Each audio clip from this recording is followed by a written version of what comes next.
All right, good afternoon. My name is Jesse. I'll be your host for the Cannabis Guys podcast this episode. And in the studio, we got Mike and Mike. So this is going to be the first one of many from the Cannabis Guys podcast. But today, and for this special edition, we are going to be talking about exclusively a very cool seminar coming up and why you need to attend. So with that, I'm going to bring to the show Mike and Mike. Good afternoon, guys. Happy Sunday. Good afternoon. Happy Sunday. Hey. How you doing, Jesse? Man, things are incredible, and I'm so excited for what we're going to be sharing with our audience here today. We have a lot of things to go through, so without any delay, let's get to know you guys and why you do what you do and how you got into it. So, Mike Patterson, why don't you start us off? I'll start off. So thanks for watching, guys. And today we're talking specifically about the Georgia Medical Cannabis Licensing Business and Employment Seminar. It's going to be June 22nd and June 23rd in Atlanta, Georgia. June 22nd is a Saturday. It's going to be at the Atlanta Airport Marriott. And then Sunday is going to be at Atlanta Buckhead Marriott. So just to give you an idea if you're listening. So we're coming to Atlanta. If you can tell, I'm from the South, originally from North Carolina. Went to East Carolina University. If anybody's from the South. So we're excited. My partner over Pirates. here. That's right, Mike. So my partner over here, Mike is from the North, from Baltimore area. And so he's not a Southerner. It's okay. We can have him. He's nice. He's one of the good ones. So just a little bit about my background. I'm a licensed occupational therapist. I used to run a nursing home chain called Avante Group from New Jersey all the way through to Florida. So also a nursing home administrator. We did about $220 million a year in total revenues. So healthcare background, and also I've worked for a private merchant bank. I've run pharmacies as well as laboratories as home health companies. So one of the things we find, Jesse, getting to this industry is everybody comes from a different area. And so it's exciting because you can use those skills when you come into this profession, no matter where you come from. Mm-hmm. So those core skills that you bring to this new profession of cannabis really, really helps out. So my role is in our company, US Cannabis Pharmaceutical Research and Development. My role is more of the operations. And my partner over here, Mike, he's more about growing a great product. I see. I'll let Mike talk about the more fun stuff, what he does. Very cool. Mike, welcome to the show. Hey, thank you for having me. Thanks for watching, everybody, on a Sunday. I'm Michael Visher. We're bringing this seminar to Atlanta because we have been educating the country, Hawaii, Pennsylvania, West Virginia, Florida, Washington State. We've been around, and we've brought the baseline of knowledge of the cannabis industry to the general population. And that's really what this seminar is about, particularly for Georgia, is to be able to come in and give people understanding, because not everyone, but a lot of people really love cannabis and they want to be involved somehow, but they don't necessarily know where they can find their niche. And when they come and hear us talk, they get an idea of how they can take what they know and what they do and bring it into the cannabis industry. And then, unfortunately, for some people, it's also a kind of a wake-up call or realization that as much as they want to be part of the cannabis industry, it's not always for everybody. So we do burst some bubbles over that weekend. It's not that bad, Mike. It's not that bad. I'm just saying, people have to realize this is a complicated industry. It's a lot of fun. There's a lot of hoops to jump through. There's a lot of things. It tends to be a lot more complicated. People think, oh, I'm just going to grow weed. Right. But it's really a lot more complicated than that. And a lot like I like using the brewing beer example. Sure. We can go brew beer, but not a lot of people are brewing beer in their garages simply because it's time consuming and difficult, and you can get a great product from somebody who knows how to make it at the store. And so medical cannabis has really gone that same route, where you have professionals who are out there making an amazing product to help benefit people, particularly on the medical side. And Georgia's got an interesting position because they're doing low THC in only liquid form, so oils, capsules, tinctures, things like that. So it's going to be processed. There's limited number of entry into the industry, and we hope to educate some people on the different aspects of that. So let's rewind. You how'd you get into this field then, and what's your background? So I am an entrepreneur by trade. Okay. I've started and opened and run medical offices since I graduated college. My degree is in physical therapy. And when I decided, and I opened my first office in Colorado. Mm-hmm. And then my wife didn't really like living in Colorado, so we moved down to Florida. And then someone was taking the MCAT exams, and they called me, and they go, "Hey, Mike, do you know what's happening here in Colorado?" Mm-hmm. And I was like, "What?" And they're like, "Dude, there's stores that sell like medical marijuana here." Yeah. I was like, "What do you mean, dude?" And like, there's stores. They advertise in the newspaper. Like, get out of here. They advertise in the newspaper. And I called some old contacts of mine in Colorado from the medical industry days, and they were like, "Yeah, this is legit." And so I found somebody who, I didn't know anything about marijuana, growing marijuana, selling it, anything like that. And I found someone down in the Springs who kind of gave me a crash course on all the different aspects of it. Mm-hmm. And then we decided to go to Denver, and we opened a dispensary. So I, along with my sister, we opened up a Tender Healing Care medical marijuana dispensary down on Santa Fe in Denver, right across from the street from the King Soopers. Go Broncos. And That was 2009, wasn't it? that was 2009. Yeah, that's so this is when Colorado just became medical, not well, you got to recreational. understand, people. We'll get too much into it, but Right. medical marijuana in Colorado started in 2001, Mm-hmm. and from 2001 2005 it was a little more restricted, and then some laws changed in 2005, and all of a sudden the industry opened up.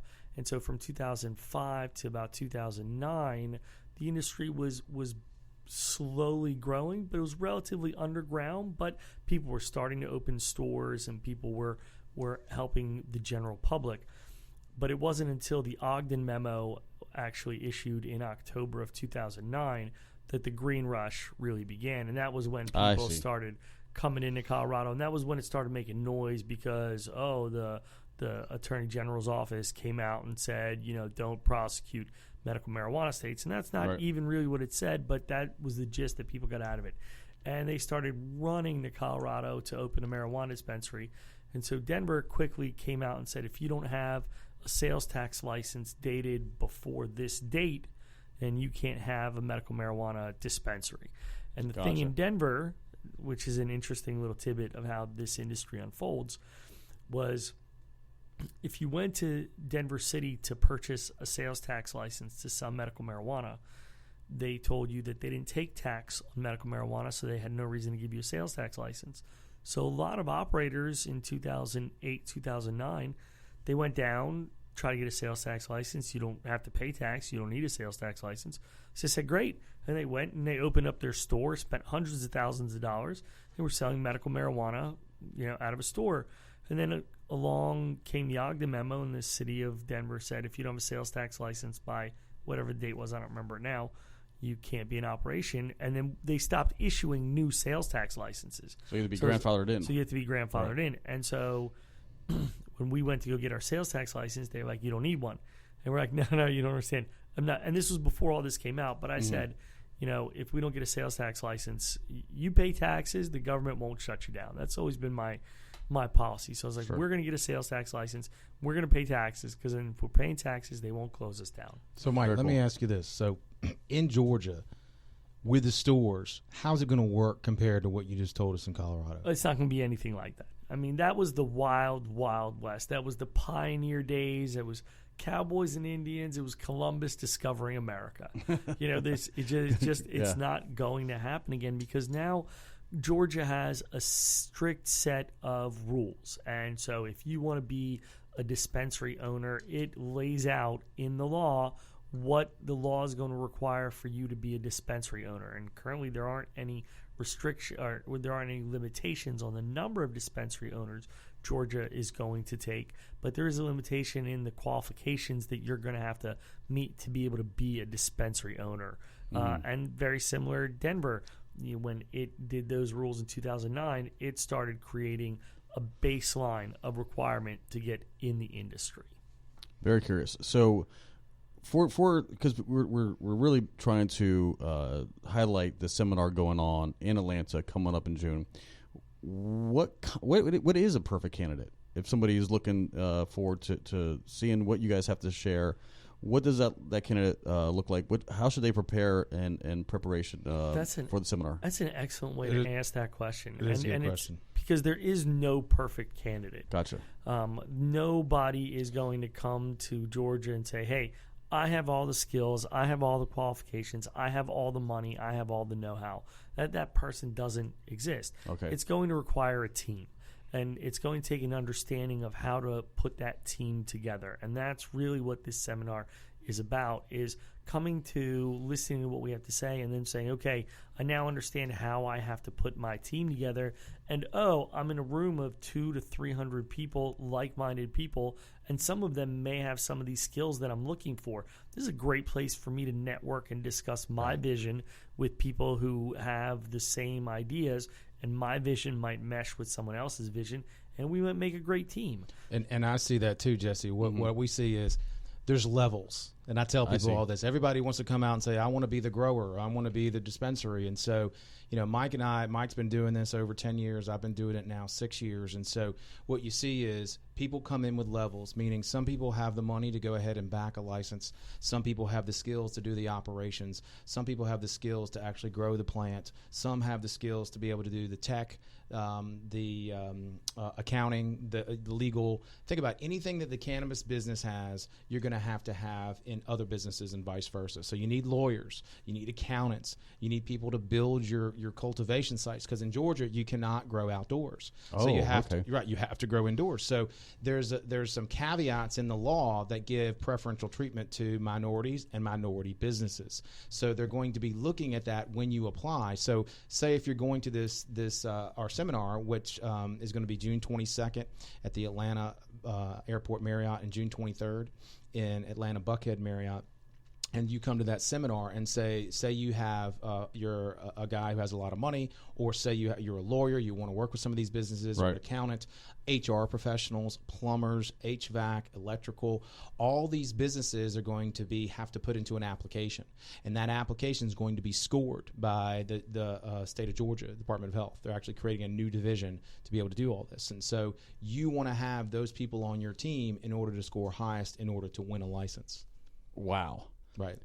So what you're saying is you've got to pretty much have a little, if somebody is going to spearhead this thing, right? If they're let's say the boss, that boss is then going to have to employ a team of accountants, attorneys, cultivators, or growers, maybe dispensary managers, manufacturers, dispensary owners. Gotcha. So this isn't going to be a mom and pop looking kind of operation. I mean, it's now there could be. So there's a caveat here. So the way the state of Georgia is doing it, they're going to have two different ways on how to do a dispensary. Okay. If you currently own a pharmacy, or you're going to apply to be a pharmacy, you can opt in to sell this medical cannabis.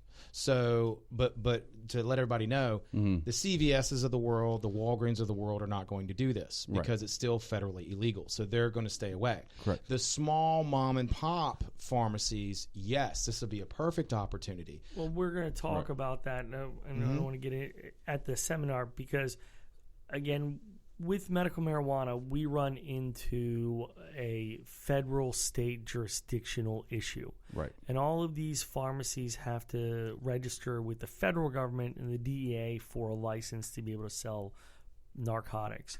And they won't be able to, the state may allow them to then be a dispensary to sell a Schedule I narcotic, but no federally licensed pharmacy is allowed to sell a Schedule I narcotic. So you run into these technical issues, and even though the language is really, inclusive and actually, would like pharmacies to be an outlet point for medical marijuana, the realistic, logistical, legal issue that falls in there, and this is one of the things that we're going to discuss at the seminar and really in more depth. Gotcha. So you already mentioned some of the language. What language are you referring to? Is it the law, the HB 324, the new cannabis law?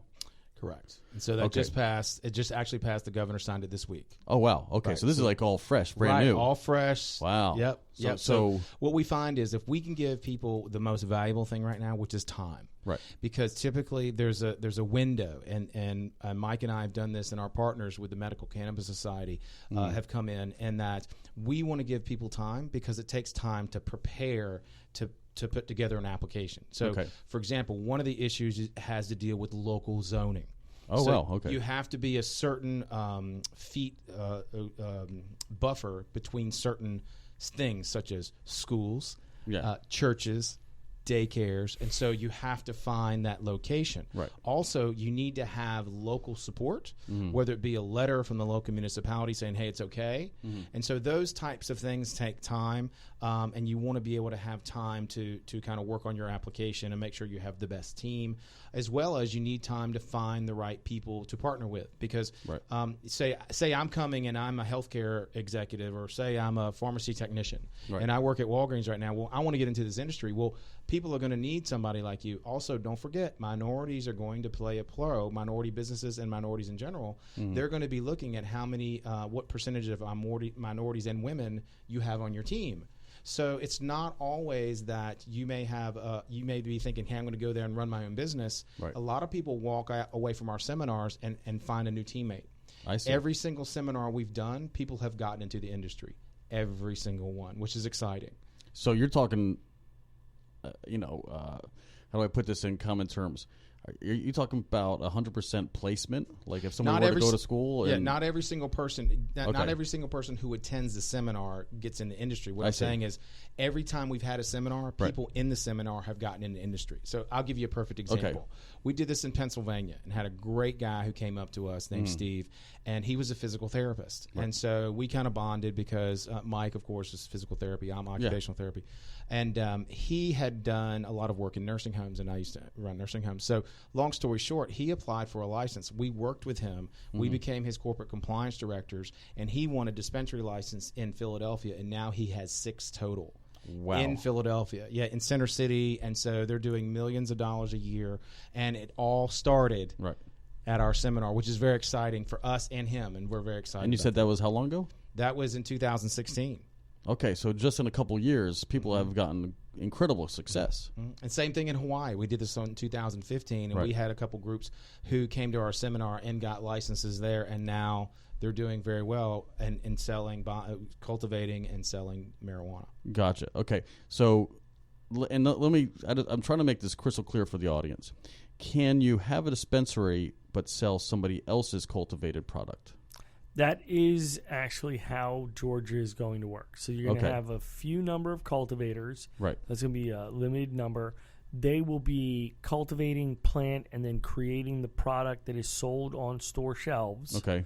And then you people, so the mom and pops of the world, could own the storefront buying wholesale product from manufacturers across the state. Cool. But not over state lines. Correct. No, right. Only that's important. Right. It's very important. All the states really operate as their own individual country because marijuana can't be transported across state lines because of federal guidelines. Then every state can do whatever it wants, but it has to be self-contained. So every state grows all its own cannabis, manufactures, produces, processes, and then distributes its own product that it's made. It can't be brought in from anywhere. Gotcha. And according to this new cannabis law in Georgia, just passed very recently, we just learned, is what defines as a tincture versus an oil and versus. I'll give that to Mike Visher. Okay. So it all really comes down to the process used to put it together. A tincture would be. Like a most common one is a glycerin type tincture, where you through an extraction process create a 98% pure extraction product, which generally is like it's the consistency of a honey, and it's got a nice golden glaze to it. You can then, in a glycerin tincture, basically dilute it down to the parts that you want, and then you have a dosable product. If you're looking at an oil, you're usually then wanting something that has a little bit of a thinner consistency, but that wouldn't apply for the oil in like a vape pen since vaping is not allowed. Right. But you'd be able to take like a coconut oil or a butter and then infuse that and then use that as something that you can then digest. And then again, that comes down into the more intricate rules on what the state is going to allow. The state has to actually issue those rules now once they've created their internal Department of Health regulatory authority, and then they'll issue the rules on specifically what's going to be allowed for consumption in the state. Gotcha. So it's quite a loaded question, but what you're saying is, you can't vape, you can't smoke the flower. You either have to take it orally or suppository. Okay. So it's gonna look and feel more like a medicine than something that's what we're seeing with the cultures out west in Colorado and Washington. For now. And that's the You're South. Right. That's one of the things that, the South is a conservative place and it likes to do things in a slow, conservative, let it roll out process. Right. And so what we want to do is help the state being, from the South. I mean, Mike and I are from Florida. So we can't get any more south than that, right? Yeah. I don't know. Some people don't feel the same way, Mike. They may not think that is the South. But like Mike, and we're talking about Florida. Florida started very similar to Georgia. Yes. Very small, only a few operators, and now there are over 250,000 patients. There's over 9,000 workers in Florida in the cannabis industry. Okay. And a lot of them are started right at the beginning. And so we want the people in Georgia to have that opportunity to start from the beginning, because then you're going to be able to be at the epicenter of everything. Right. And so this is the ground floor opportunity. Exactly. And this is only going to happen once. Right. And one of the great things we like to tell everybody is nobody has experience. Exactly. So we're people who are looking to bring people on. They're not going to say, well, you have no experience, you can't work in this industry. What we see is this is a true entrepreneur's dream. And so you're able to come in and actually start a business or work with a business and be able to move forward quickly. And it's something that we haven't seen in the state of Georgia, but they've seen all these other states do it. Now it's Georgia's turn, and we want to make sure they take the most advantage of it as they can. That's exciting. Are we seeing when new markets open up, are we seeing some of, for instance, a guy like Mike here, who has experience in Colorado, are we seeing them kind of jump ship and go to the new markets? Or is there going to be competition from existing states? Like people are abandoning, their practice, or like this guy Steve in Pennsylvania, maybe he wants to come down to the Georgia market, or is it exclusive to residents of Georgia? Well, I'll take a little bit of that and I'll turn it over to Visher too. But right now, there's no language that says you have to be a Georgia resident. Okay. But typically, the way I operate and Mike and I operate is we would never go into a state without local support. Right. It's just kind of stupid. Sure. So especially, and no offense to people from the north, coming down to Georgia, unless you can speak Southern, you want to make sure that the local law, but and the local people, because you will have some companies who are going to be looking to bring in people from the South and from Georgia. Right. We already know we're going to have law firms who are coming from out of state who want to put a team together. They're going to be coming to our seminar. We already know that. They've already contacted us, so we're excited about that. But they will come in to kind of help guide. Okay. But they're going to need a lot of people in the state, and we feel that people who live in the state are going to have a better chance of winning. That's excellent. That's kind of my side. What do you think, Mike? Yeah. Well, what we see is some big national players with operations and even some Canadian firms who will maybe bankroll the process. Right. But the boots on the ground type deal is a local process. And that's one of the things that we want to bring to the Atlanta area, is that understanding that there, regardless of no group from Colorado is going to bring their whole Colorado team, leave Colorado, and move to Atlanta. If they're going to do something, they're going to want to take their process, their IP, and set it up in Atlanta and help produce product there, which means, again, like Mike says, you need local affiliation.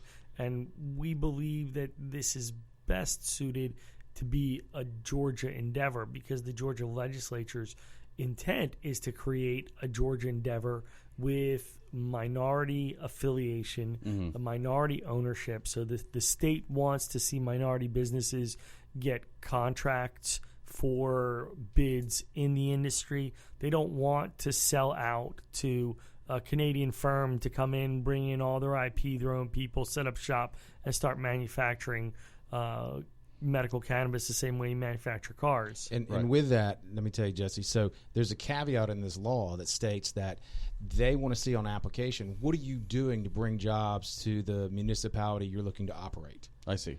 So they're saying, look, we want to bring it down to the municipal level to bring jobs to that area, because there's currently an issue in Pennsylvania right now where a big multi-state operator is trying to buy a bigger company, and the state of Pennsylvania is starting to look at that to say we may not allow this because they're basically trying to monopolize the whole industry, and there was never the intent to do that. So I see. We're starting to see a little bit of a backlash against big marijuana. And okay, fair enough. We feel that Georgia is in a perfect place for Georgians to benefit. Right. They may need a little bit of assistance from people outside the state who've done this for years, and you want that. But we want to see the majority of people in power, so to speak, or in management to be Georgia residents. See, and I like that, because I think if I was a small guy thinking about coming to your seminar, I would want to know that I'm not competing against a big franchisee or something like that, where the big guns are already going to kind of come in. They already got the team of lawyers already sitting down. Maybe they helped write the language. So, they feel like it's already stacked against them. Like, how am I going to compete as a guy who has a small single-store pharmacy that's been in my family for generations when, I don't want to compete with those people who have already had big experience out west in Colorado for so many years, and now they're expanding to Pennsylvania, and now they're going to just infiltrate our market, and we're going to be pushed out. So I really like what you're saying, because if Georgia had not put in that language into the new bill, then that could be of a valid concern, but it's really not a valid concern. But also think about this. So say you're a small pharmacy owner and you want to get involved. You could actually partner with them where they're going to finance everything that they need. Right. And then you're going to run it all, and so it's a win-win. I see. So that's why they need locals in order to do that. So say you're in Waycross, Georgia, or you're Savannah, or you're Augusta, or Athens. They're going to need stores out there. They don't know the local people. So imagine if you get, no offense, Mike, but imagine if you get Mike to come to a meeting about zoning, and he's not from that area, and he's asking for properly zoning.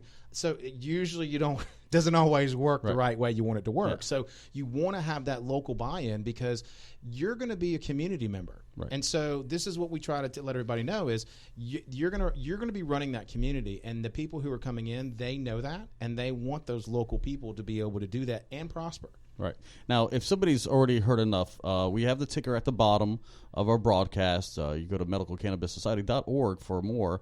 Where else can they learn more? Is that the site that has everything that you're mentioning? It's going to have everything they are. You can go to our website, which is uscprd.com,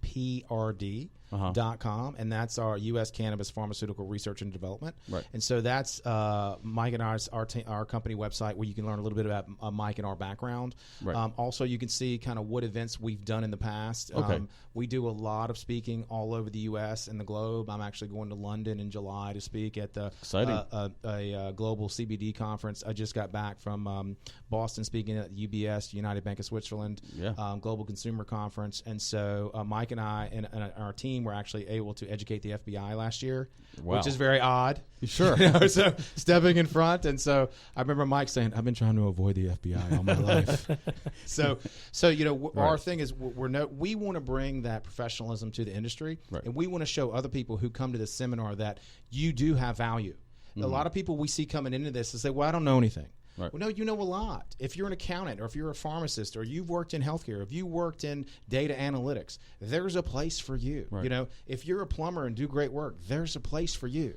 So you just have to show up. Even just tradesmen, like HVAC, like we need everything. Right. Well, and plumbing, electricians. Well, that kind of gets into the second part of who should attend the seminar. And one of the things we want to look at in who should attend and how you ask yourself, is this worth going? And the list is pretty long. And it starts with minority businesses and pharmacies, but then it works into ancillary services. And so plumbing, electrical, HVAC, Commercial general insurance. contracting. Very good. Yeah. Commercial The insurance. thing, what was happening in Denver back in early 2010, 2011, all of a sudden, all these billboards were popping up for 24-hour plumbers. That's incredible. And people are like, why are all these plumbers putting up 24-hour plumbing signs? Granted, you need a couple to it. But what would happen is these grow houses were breaking down, and Denver's a whole different animal, so Sure. it's not a fair example. But they were having grow houses breaking down, and then there's flooding going on, and people need commercial plumbers 24 hours a day. And so that became a big niche industry in early 2010, 11 for ancillary businesses. So in the same way, operators may have an idea of what they want, but they don't necessarily have a plumber on staff that's going to do that. And they want to have a contract with someone that if something goes wrong, I pick up the phone, you've been background checked and licensed, and the state approves of you. Right. And so you want to know, all of this. You can't, that's the other thing, is that even the maid can't just work in the marijuana dispensary. You can't just have a maid come clean your dispensary.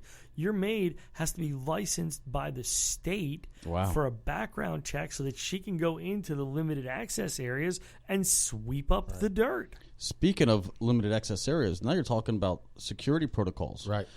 The bio-identification, right? Or pin pads, or if somebody has a background in providing security at different levels, that's a really good opportunity for them too. They're security guards too. Security guards. Wow, and yeah. That's where when we talk about ancillary services, we don't want to limit. The list goes on and on. It goes on and on. Wow. And so basically, you have to realize this is a young industry that requires all the same ancillary services that any other regular industry requires, but doesn't have regular access to because it's like marijuana. Ooh. Sure.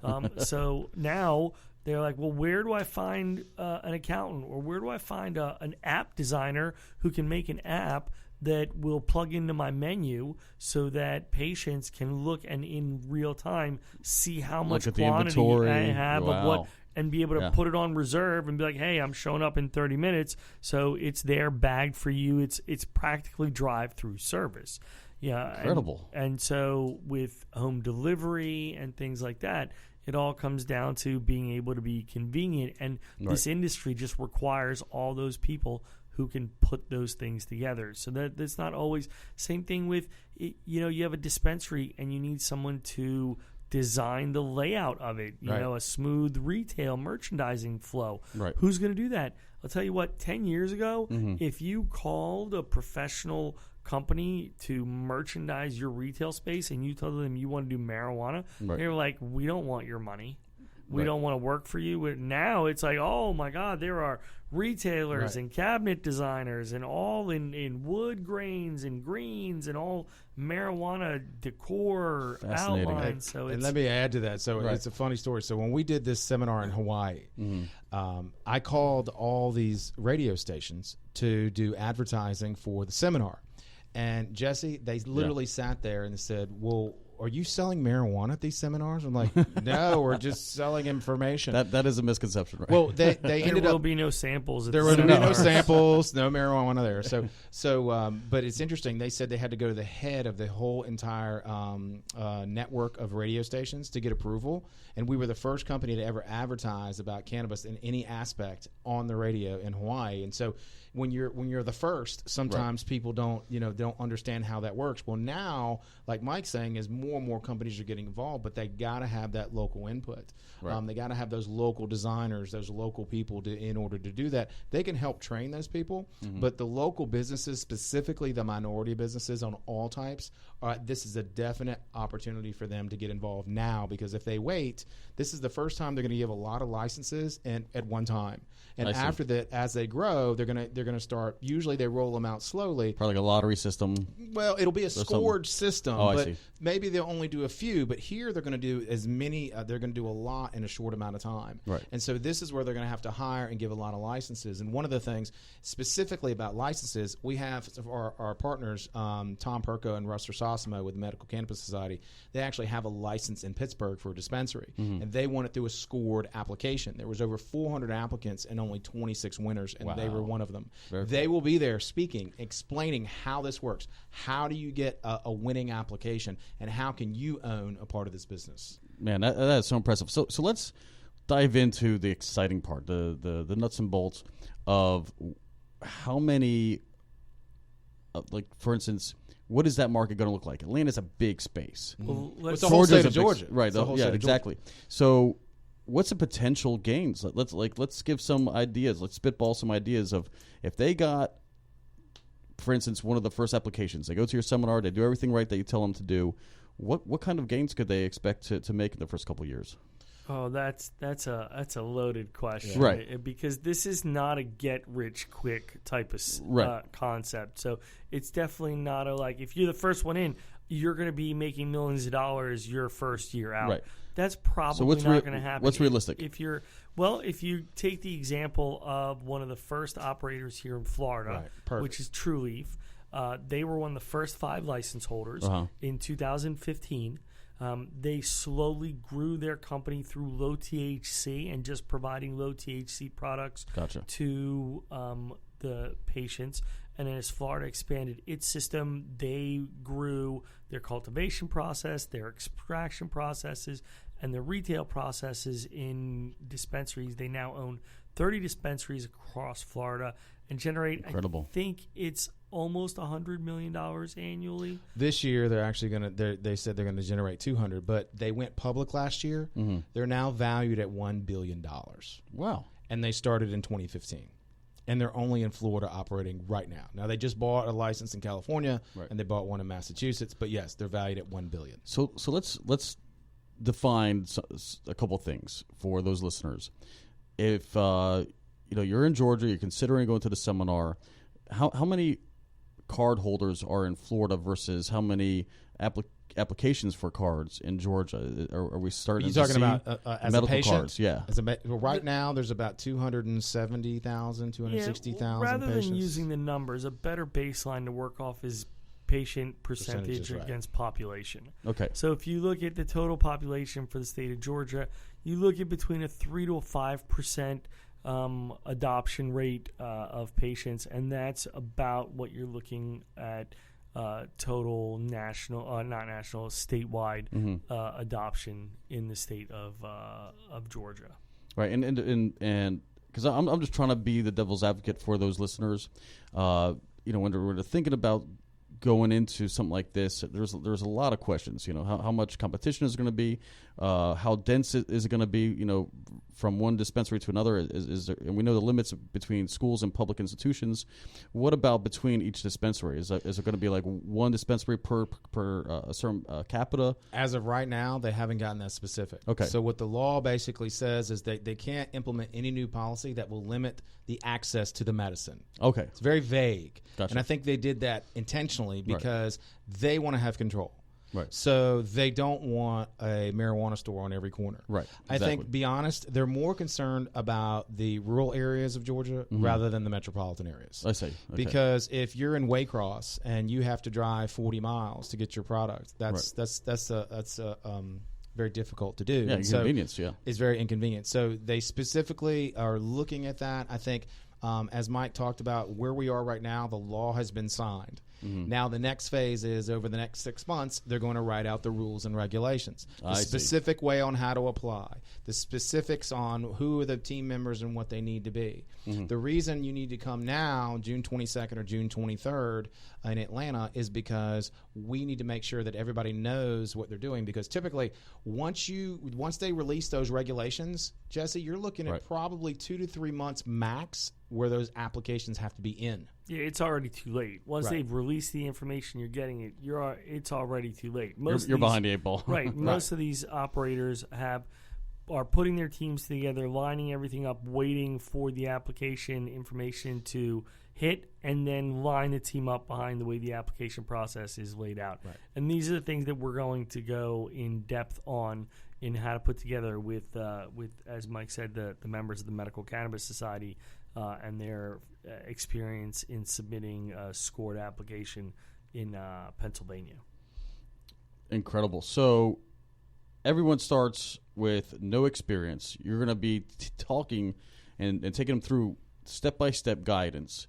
And then what about, for instance, follow-up? Are they going to have access to you in your consultation? They can. And typically okay. what we tell people is we're not there to upsell you when you come to our seminar. Sure. We're here to sit there and give you information to help you on your way.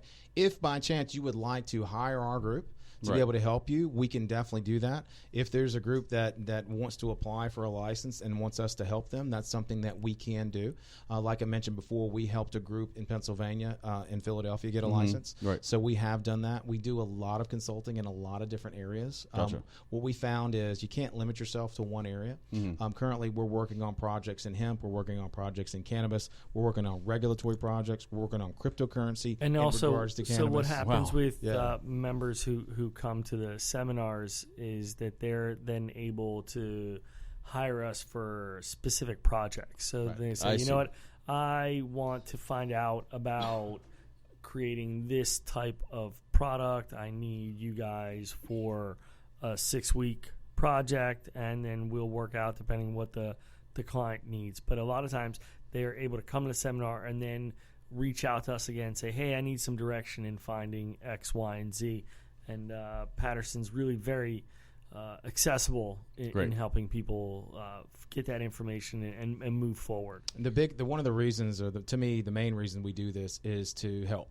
Because we got to pay it forward. We want Georgia to be successful. Right. And to me, we want them to come somewhere where somebody's going to give them the exact information. We're going to be a true friend. We're going to tell you how it is. Right. We're not going to sugarcoat it. Right. But you're going to get the information that you need to make the decisions that you need to moving forward, and you're not going to waste your time.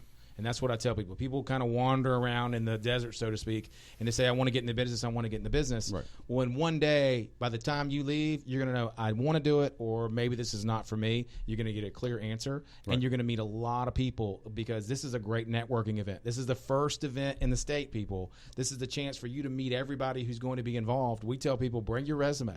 You never know. We see so many deals being done that they don't realize the significance until maybe weeks later, because they met at the seminar. It also helps when people are, again, like-minded individuals looking for the same approach, and you're able to then discuss these things and get an understanding, because a lot of people come and they're like, I want to, like Mike says, I want to be in the industry. I have a lot of great ideas. And that's where they stop. And so here at a networking event, you're like, I'm motivated. I have ideas. I need access to operations, and I need access to funding. And you're able to talk to people who know they have the funding but might not know where their place for their funding is in the industry. And here you meet somebody who's got an idea, and here you meet a guy who's the operations for that idea, and here you are the funding mechanism for that idea, and boom, we've made a very happy marriage. And Jesse, it's funny because when he said that, I just reminded me, you sit there, you see a lot of people with land who come, hey, I got land. And so there's a lot of people who don't have land, and like, I know how to do this, and I need land.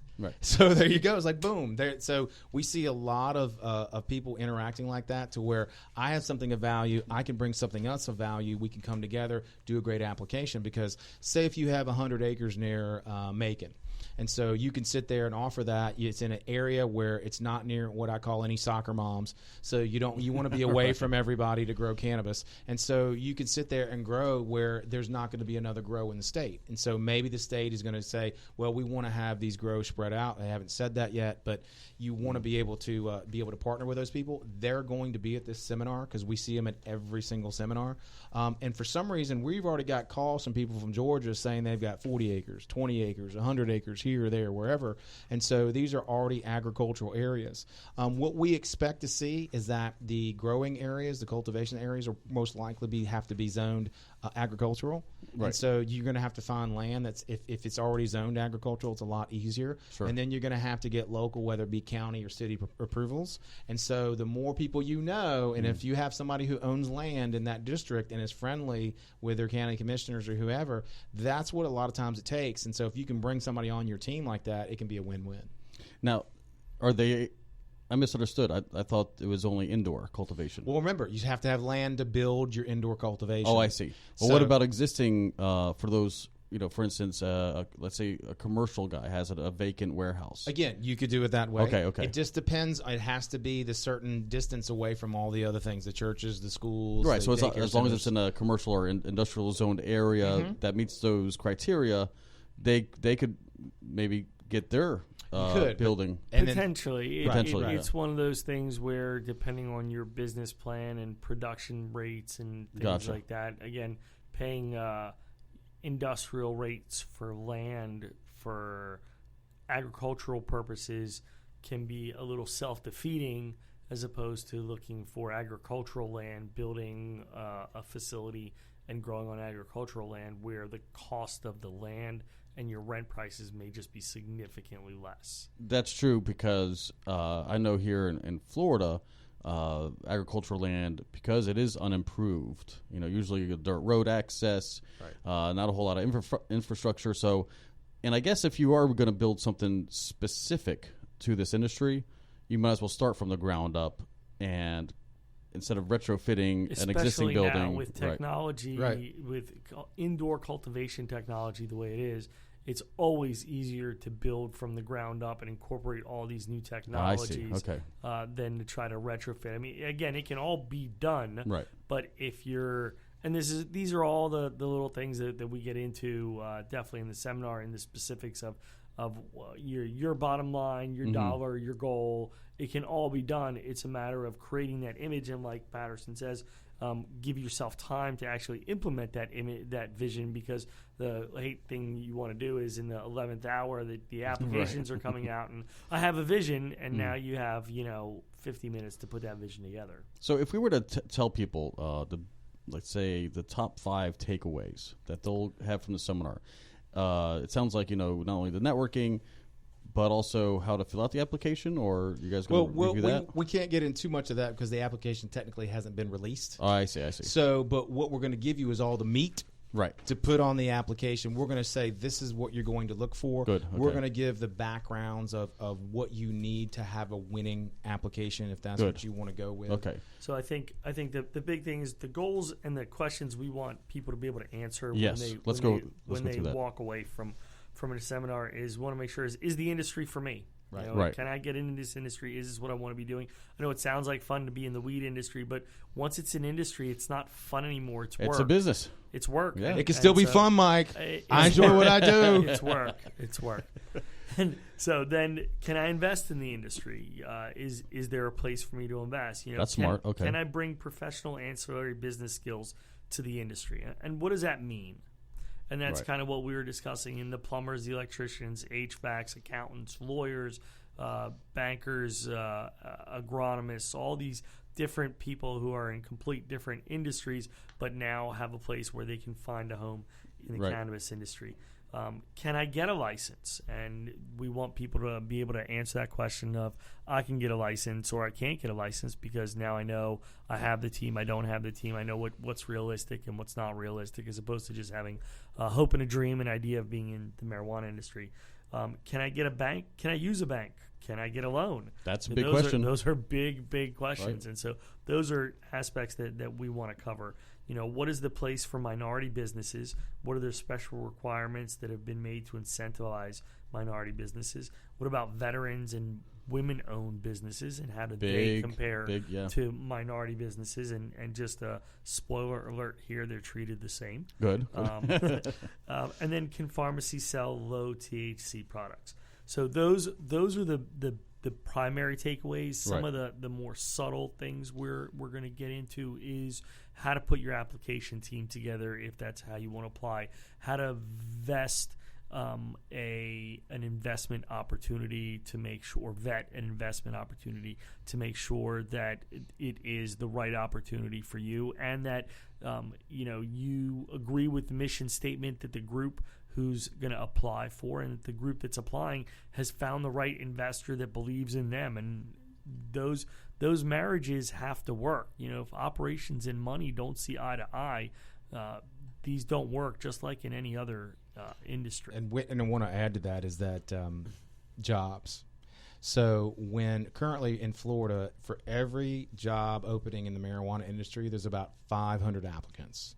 Oh, is that right? Wow. So imagine if you come to this seminar and you retain the knowledge, and we'll have handouts to be able to give you, show the law and everything, and you go into an interview in 8 months when people get licenses, Sure. and you can come in and you can spark off the law and you know everything about it, you're going to have a lot better chance of working for that company because you've done your homework. Right. And a lot of people, what we find is they jump in and like, yay, I want to do this, and then they don't realize it's a real job, Right. and they have real skills, and they actually have to work, and they Right. can't sit and use the products. You know what I'm saying?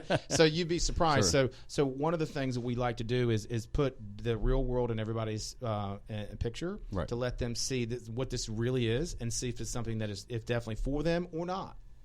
Yeah, so it sounds like it's going to be a long day of self-exploration, of deciding whether or not it's right for you, and of course, if you do decide that it's something that you want to explore further, there's going to be plenty of networking. There's going to be Absolutely. lots of people already, besides yourselves, also other speakers that they'll be able to kind of piggyback on, or just kind of inquire further about how they got started and so forth. So it really seems like if anybody is still on the fence, it sounds like it's one of those things that you don't want to miss out on, Right. Because it is the ground floor, Right. And because there's still so many variables that have yet to be determined, as far as policy, like we mentioned, as far as law, as far as a lot of other statutes and so forth. But this is the one event where a lot of the big players or the ground floor players are gonna get a head start. They're going to be there, and they're going to be looking for you, and they're Right. going to be looking for somebody else, and they're going to be looking to fill those holes, and they're going to be getting a laundry list of people that they met at this seminar, Right. to possibly bring on. We've seen it every single time. This is not our first rodeo. Right. We've been doing this many, many years. So we want those people to succeed. We want people in Georgia to be able to get into this industry and do very, very well. And if we can help them, great. Right. If they could do it with other people, that's okay too. Okay. So once again, you get tickets, medicalcannabiссociety.org. That's medicalcannabiссociety.org. Anything further, Mike V? I'll have lots to say for our today's seminar. I would just like to say June 22nd, Yes. Atlanta Marriott. And then June 23rd is the Buckhead Marriott in Atlanta, Georgia. It's going to be the exact same show. We just picked two different locations because usually these shows typically do sell out. And Atlanta's a big place. Atlanta's a big place, and so it'll be on a Saturday and a Sunday. It's usually going to start around 9 o'clock, but it usually goes from 8 to 9. We do provide lunch, and we'll get you out of there before 3:30 or 4 o'clock. And then we'll stay as long as people have questions. Mike and I have done that for like 2 hours after the seminars usually, Right. because we want to make sure we answer all the questions that we have. And then there will be able to have a way to follow up long-term through the Medical Cannabis Society. Right. We are bringing that to Georgia. We're very excited about that. Very and cool. so Russ and Tom, our partners, will be there to be able to talk about that and how to continue through this knowledge and education to be able to help in Georgia. So there you go. Atlanta, they're coming at you. Don't miss it. June 22nd. June 23rd, it's an all-day, like pretty much 12 hours. So you're really going to get Well, to not 12 hours. Not We're going 12 to get you there. Starts at 9, ends about 3:30. 3:30. Okay. Yeah. Okay. It's not that long. We did the Hawaii was a 12-hour seminar. It was too long. much. Right. It's It's too much. But as long as besides the lunch break, there will be times for open networking. Of course. Yeah, it's broken down the days scheduled with breaks and times for networking. And then again, afterwards, what you find is that there's so much information that people who they've met are like, hey, let's get a drink and digest all this. Right. So you're going to make a friend. Right. That's right. Well, perfect. Well, thank you again for joining me on this beautiful Sunday. And again, if you have heard enough, go to medicalcannabiссociety.org and get your tickets now. If you have any other further questions, I know you guys are available. And the best way to reach them, what's that? It's our website, which is USC PRD. So USC, P as in Paul, R as in Randy, D as in dog.com. There you go. Well, thanks for tuning in. And again, you heard it here first, the Cannabis Guys podcast. And we're going to come back over and over again here as new states are opened up, new laws are discovered, and to keep you guys certainly in the know. And of course, we're going to shed quite a bit of light, since this is quite the emerging industry. And we continue to see more and more states getting into it, and especially with low THC discussions that we're seeing even here in Florida and throughout the U.S. We're starting to see a lot more states kind of adopt their own rules. So there's going to be plenty of content. So make sure you subscribe to Cannabis Guys podcast, and we'll be here next episode. So thank you guys once again for joining us in the studio today, and for all of you there, well, we hope to see you in Atlanta. Thanks for tuning in. Thanks a lot.